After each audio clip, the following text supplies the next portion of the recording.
The All-Star break is officially behind us, and there's 30 games to go with zero time to waste. On today's edition of the show, we'll be talking about what the Panthers will need to do to make the postseason these last 30 games and preview tonight's game against the Tampa Bay Lightning.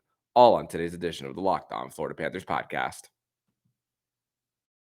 Your Locked On Panthers, your daily podcast on the Florida Panthers. Part of the Locked On Podcast Network. Your team every day.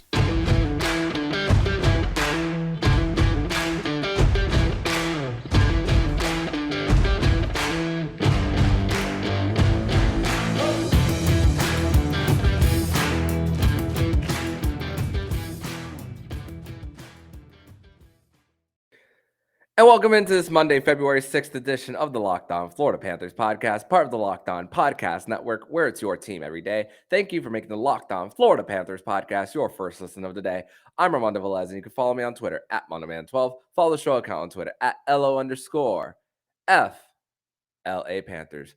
Don't forget to subscribe to whichever podcast app you listen to Locked On Panthers and the YouTube page. As of this recording, at 3:09 p.m., just 4 hours before puck drop before the Florida Panthers and Tampa Bay Lightning, we are 2 subscribers away from 200. So go on right ahead and subscribe to the YouTube channel. You'll get all of your content in relation to the Panthers as they try to make the postseason with these last 30 games to go. And let's just get right into it. I mean, what a month of January that it was for the Panthers. I mean, 4-2 in the month, and it was quite a few ups and downs, a little bit of adversity with the team as well, all resulting in a 643 points percentage, which was their best month of the season. I mean, you could say that stretch might have saved the Panthers season. I mean, even in the game against Boston, which was once again their first win of the season when they trailed both in the first and second period. And all this with the month of January being the third worst PK percentage too in that month of January, while still being first on the power play too, and their goal differential at 0 in the month, it's still well within striking distance. But what do the Florida Panthers need to do in order to make the postseason? I mean, 96 is usually the benchmark. I mean, yeah, in 2019, we've spoken about it before, how the Panthers have the record for most points in the NHL to not qualify for the playoffs. So that's the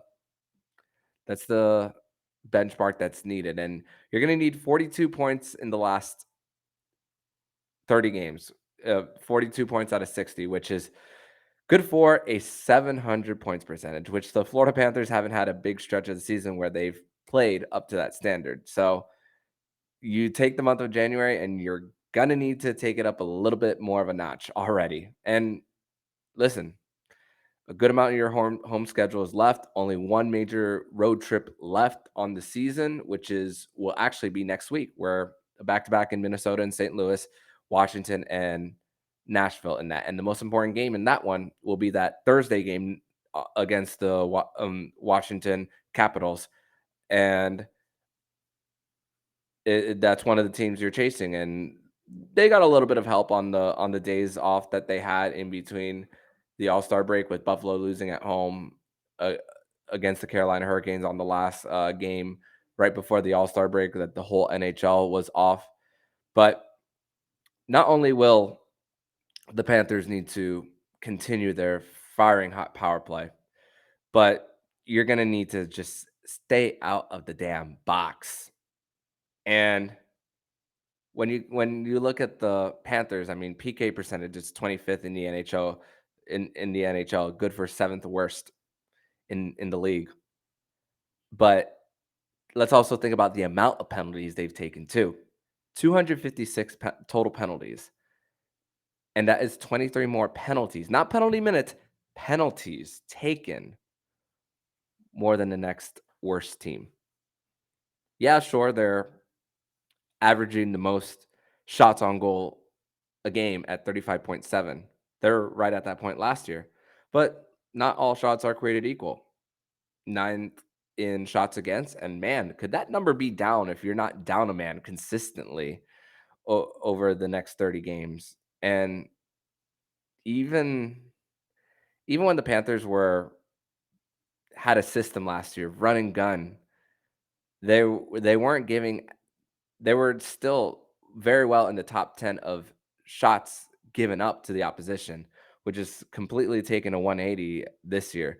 But what's the issue with the Panthers? They're having a hard time clearing the zone, and it helps when you're not winning defensive zone faceoff, your board battles, and consistently losing the puck when the other team is forechecking you. That's really what has happened for the Panthers. And also, when you think of the ups and downs of the defense, the penalty kill, and even the goaltenders, we haven't really seen a big stretch outside of Sergei Bobrovsky in the month of December till the time he got injured against the Montreal Canadiens just 2 weeks ago or 3 weeks ago. It was on January 19th when that injury happened. So almost 3 weeks ago. So we haven't had seen a major stretch of great goaltending. We saw it a little bit with Spencer Knight at the beginning of the season, but then injuries have held him back. And even Spencer Knight, I mean, coming back from the AHL after two starts, one of them being a shutout and still not starting. And you got to give credit to Alex Lyon, a little bit of an unsung hero for the Panthers. The numbers might not say it, but the Panthers in this stretch of games where Alex Lyon was playing every single one of them, including both sets of back to backs right before the All-Star break. He himself could have helped the Panthers save their season. And there's not an update right now on Cap Friendly on Alex Lyon being sent down to the AHL, but he wasn't at morning skate this morning but was at practice yesterday. So, but with the emergency loan of Alex Lyon, chances are he's going to go back to AHL Charlotte without going through waivers. So that's a good sign for the Panthers. But save really was the reason why the Panthers won that game against the Boston Bruins, because that could have easily been like 6 or 7 goals given up to Boston. I mean, the power play was hot. The Panthers couldn't do anything against Igor Shesterkin throwing a lot of muffins. The defense was up and down against the Penguins, and then Phoenix Copley on the other side. The Panthers offense couldn't do anything and really played the second half of that game was a tale of two halves. But Alex Lyon was a big unsung hero, and if the Panthers do in fact make the playoffs, let's not forget that stretch that Alex Lyon had. But the Panthers goaltending is right back, and that's a great thing. They had this over a week stretch where they've had a little bit of rest, and we're going to talk a little bit about that in segment number 2 here on the Locked On Florida Panthers podcast. But first, we're going to tell you all about Athletic Greens. And our next partner is a product I literally use every day. And I started using AG1 because, as I've said before, sometimes you need a little bit of a break from the coffee. As you know, Ventanita culture in South Florida is very real, that you can just, it's very convenient to just go up to a window, order your coffee, and then just walk away. So what is this stuff? With one delicious scoop of AG1, you're absorbing 75 high-quality vitamins, minerals, whole food source superfoods, probiotics, and adaptogens to help you start your day right. This special blend of ingredients supports your gut health, nervous system, immune system, energy, recovery, focus, and aging. All the things. Right now, it's time to reclaim your health and arm your immune system with convenient daily nutrition with just one scoop in a cup of water every day. That's it. No need for a million different pills and supplements to look out for your health. To make it easy, Athletic Greens is going to give you a free 1-year supply of immune-supporting vitamin D and 5 free travel packs with your first purchase. All you have to do is visit athleticgreens.com/NHL Network. Again, that's athleticgreens.com/NHL Network to take ownership over your health and pick up the ultimate daily nutritional insurance. Segment number 2 here on this Monday, February 6th edition of the Locked On Florida Panthers podcast. And if you noticed, this is our second episode of the day. And wanted to dedicate the first episode just wrapping up All-Star weekend. Of course, the Panthers took the ice on Sunday no breaks in between the All-Star game and being right back at practice. With there being a Monday game, of course, there's a big sense of urgency, needing once again a 700 points percentage in order to have a chance to qualify for the postseason. And with some of the results of other games falling the way that they've had for the Panthers, listen, you get that 700 points percentage, chances are you're in, unless one of the other teams uh, just finds a way to get on a run on their own. And speaking of All Star break, Matthew Tkachuk did earn first star of the week, what it's worth, based on his performance in the All Star game, even though that doesn't really mean anything as far as All Star game performance. But hey, it's a little bit of a badge of honor for Matthew Tkachuk himself. But you know, the Paul Maurice spoke about how it it's really fortunate about the players who are dinged up. There's 7 to 8 people in the training room trying to get some treatment, and some of those guys have felt a little bit better with breaks. And the Panthers, just the last 2 seasons, even prior to this break going on, every time they've come out of one, they've come out firing on all cylinders. You talk about the COVID break from last year, the All-Star break slash Olympic break last season, and even out of the break this time around from the past Christmas break. Yeah, sure, they dropped the first one against the New York Rangers, but went on a little bit of a run, and that included going 4 different games in 4 different time zones when you were seeing from Detroit all the way to Vegas. And also doing this without Patrick Hornquist as well, and Anthony Duclair still not making his debut, which both of them have been practicing with non-contact jerseys. And Paul Maurice did speak about the status of Anthony Duclair, which he spoke about how he wants to give Anthony Duclair the option of when he's personally ready. And I like that, honestly. And I spoke about it weeks ago.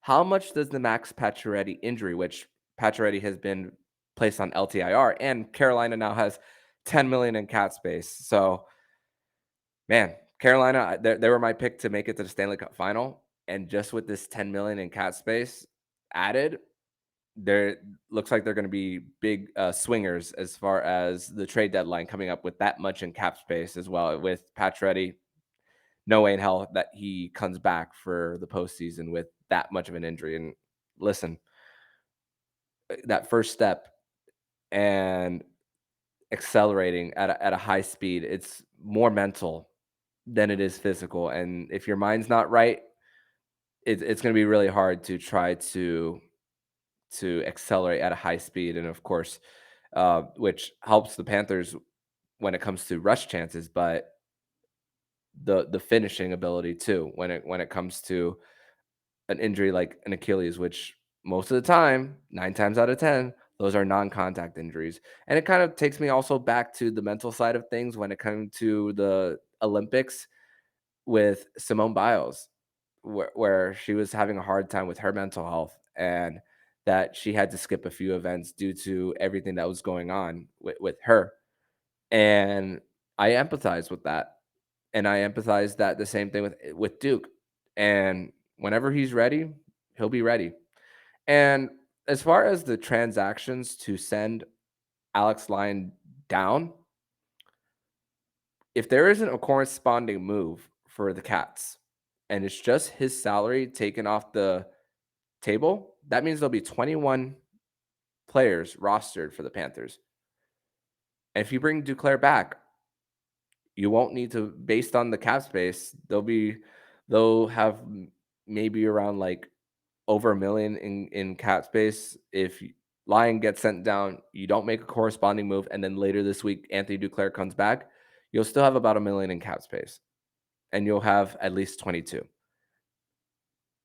So maybe that's what's taking so long for the Panthers to and Cap Friendly to update the moves, because right now, even though Sergei Bobrovsky is starting tonight which Paul Maurice confirmed, there hasn't been a transaction on the page just yet. So we could see Grigory Denisenko for maybe a game too, and then sent right back down to bring Anthony Duclair back. So it could be literally any moment now for the Panthers. I'm not gonna speculate when, but Paul Maurice did say that by the end of the week, we could very well see Duke in a regular Panthers jersey. Doesn't mean he'll be activated immediately, but it will be a really good sign. But at the same time, there was a time where Ekblad was wearing a non-contact jersey, and then the very next day he played. So you just never know what the what they're gonna do as far as taking care of their players. I mean, Matthew Tkachuk today took the option for no morning skate. Of course, when you don't really have a much of an all-star break like the rest of your team, of course, not a problem in my opinion. I mean, he's a leading scorer for the Panthers as well, and just it's go time for this team. And you know that Kachuk's going to be ready. You know, if Anthony Duclair gets activated, that he's going to find a way to be ready. And we could see this activation of Duke as the Panthers' trade deadline acquisition. That was the talk of Pacioretty when he came back the first time around, right before he re-injured his Achilles. So, but it won't. If the Panthers still are unable to kill off penalties, which I believe that they're gonna try to make a small-ish move to bring in some penalty killers, maybe one or two, a forward and a defenseman. That could be a minor move. You're not going to see drastic moves as well for the Panthers to try to improve this team because listen, the Panthers could very well give the Boston Bruins a challenge shall they meet in the first round. But I'm not liking the Panthers' chances in beating them in a 7-game series, not going to lie. I like Boston has just been that great. Linus Ullmark has just been great. Bergeron doesn't look like he's slowing down, even though there's still speculation on whether he's going to return next season. I mean, you have two different pairs of Hampus Lindholm on one and Charlie McAvoy on the other. So everybody, it's a more free flowing game under Jim Montgomery. But still, what are the Panthers gonna? They still need to make some type of move to improve the PK because if you, I don't care if they repeat another month of first in power play percentage, but if they finish third worst again, like they did in the month of January in PK percentage, you're not going to make it to the postseason. You're just not. And listen, they can score. And of course, the health of the goaltending really matters. I mean, let's just talk about Spencer Knight real quick. His last game was January 8th against the Dallas Stars. And even before that, Spencer Knight wasn't looking his best. Of course, one of those last 5 games right before he went down with the injury was one of them was the road game against the Boston Bruins as well. The game against the Carolina Hurricanes, I mean, special teams just let the Panthers down. They couldn't get anything going against Carolina, and then three of the 4 goals, if I remember correctly, were on the PK, and then the fourth one, I believe, was just as the PK was expiring, so you could basically count that as a power play goal for Carolina. But just the inability to stay healthy for Spencer has hindered him from getting into some type of groove, and it's encouraging that he did get a shutout in with Charlotte just recently, like a little over a week ago. But consistent playing time for him as well is what's necessary for him to get a little bit of a group. I still think it's going to be Bobrovsky's net because of how he performed prior to it. But in the starts that we do see from Spencer, it's cannot have a letdown.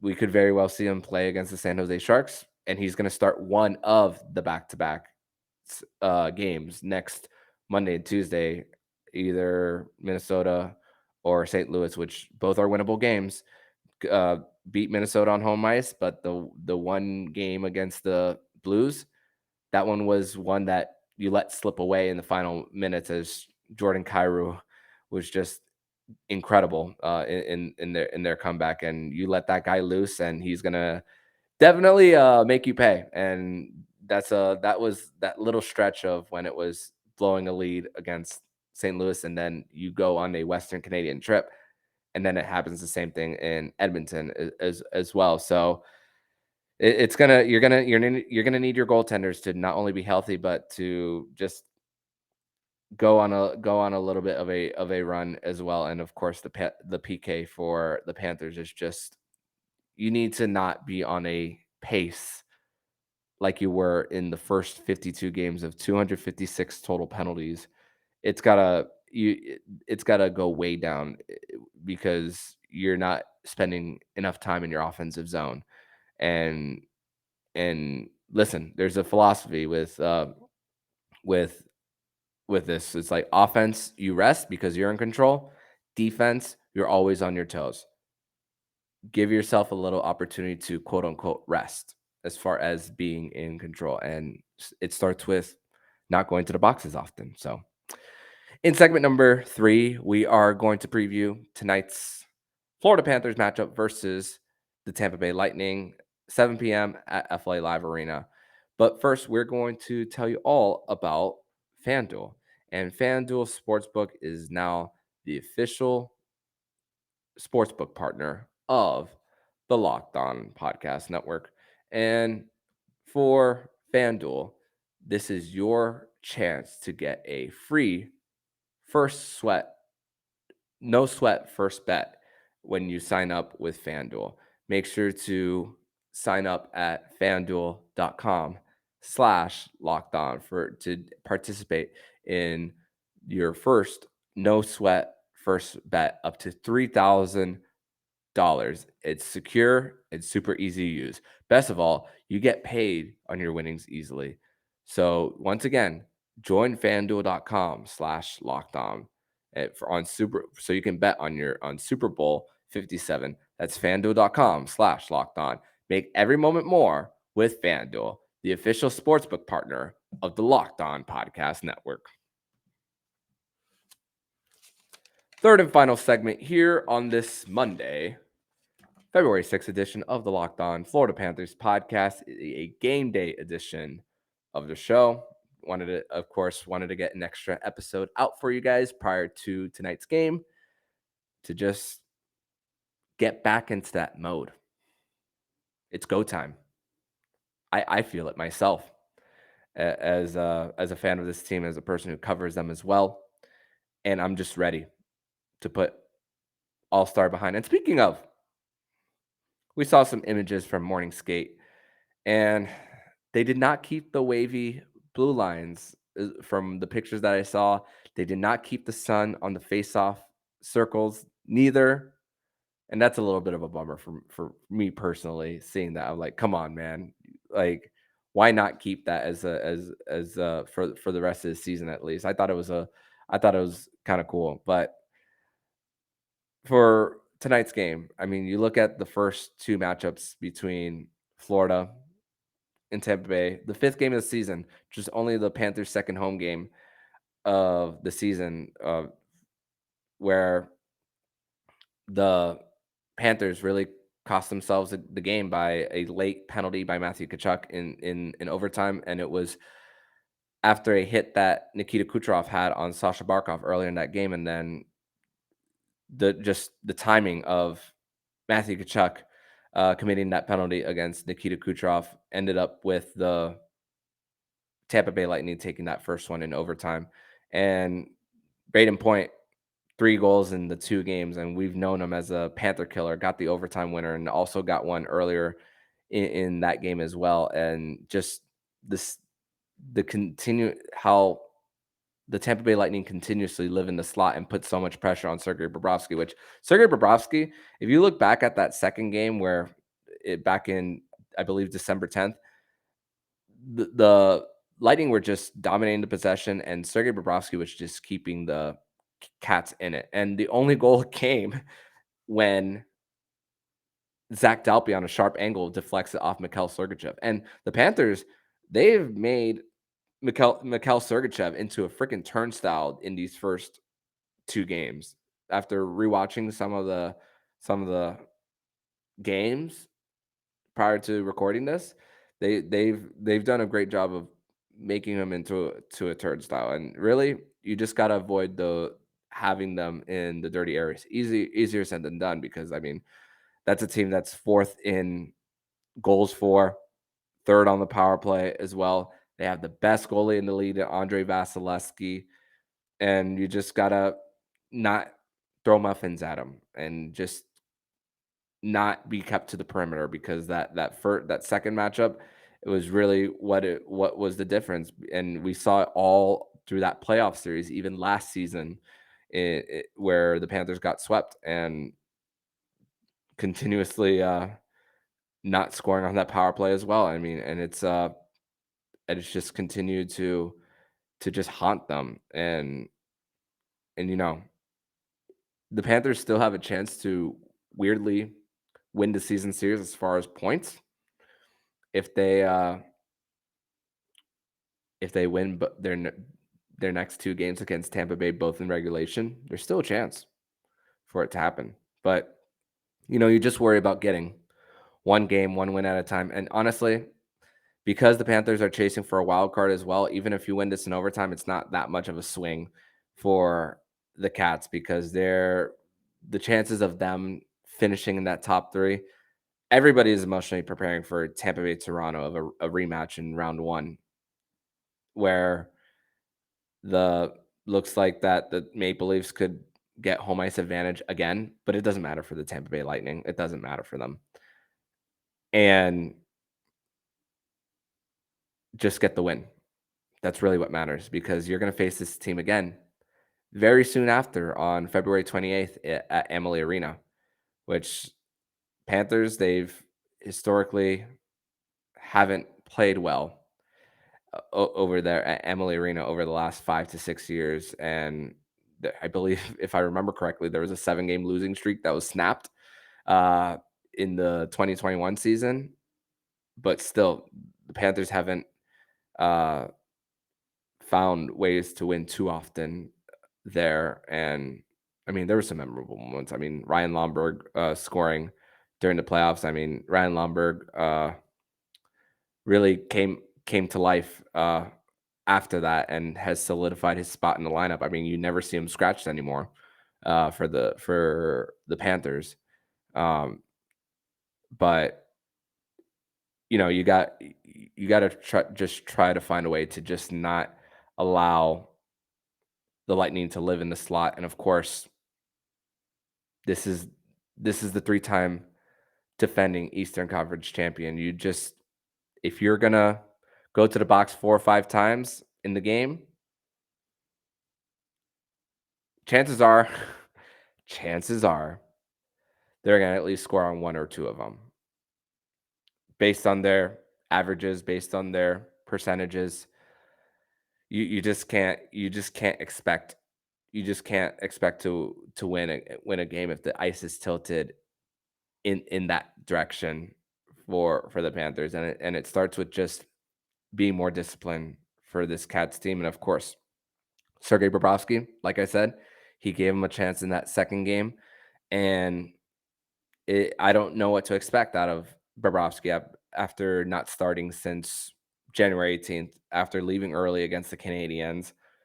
But if we get any type of Bobrovsky that we did see from December to before that injury, the Panthers will give themselves a chance to go on a run. And listen, after this, you get 2 days off before the rebuilding San Jose Sharks come to town, and then the Stanley Cup champion Colorado Avalanche come to town. Which the Avalanche were hot going into the All-Star break. The Panthers got the Avs uh, at a really good time when they were struggling with injuries, and even though they almost blew the lead as well.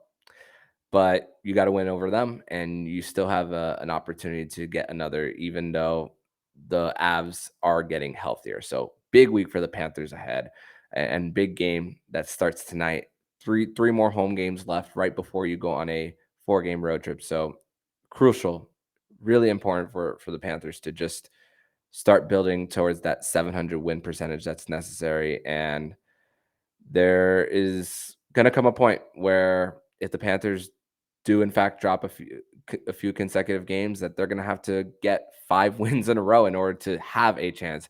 But you still don't need that right now for the Panthers. Just win a few games at a time. Don't drop too many points.